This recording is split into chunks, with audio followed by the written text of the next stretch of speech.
Hello, my name is Christopher Maxey, and I'm in the Management 110 lab on Friday at 9 o'clock with Ms. Taylor Ham. And the purpose of this video is to discuss how I plan to improve my decision-making skills. And there are 3 ways I plan on improving my decision-making skills. And number 1 is by narrowing my options. And second, I like to do some good old research. And last, I like to look at the pros and cons of an overall decision.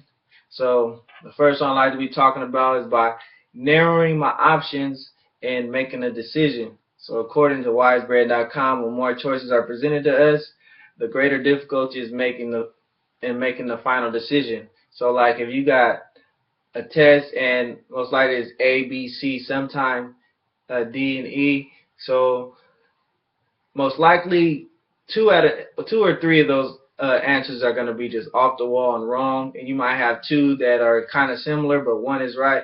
So if you narrow your decisions to at least 2, maybe 3, then it'll make it easier to make that final decision. So I want to narrow down my options when I'm making a decision to make it easier for me.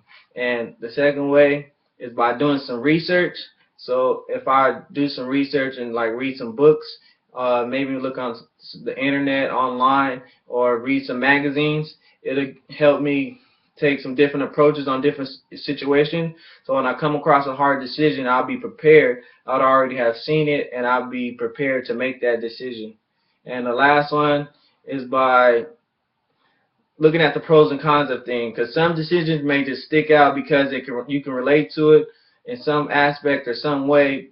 You may feel more comfortable with it, but it might not be the right answer. Like businessballs.com states that looking at the pros and cons, it will help make a better decision, and if one outweighs the other. So like if you're trying to buy a car for work, if the pros are that it's good on gas mileages and the cons are that like it's not a fast car, well, for work the pros are good because that you just need some good gas mileages, so that'll be a good car. But like if the cons were that it's not good on gas but it's a fast car, then you won't make that decision.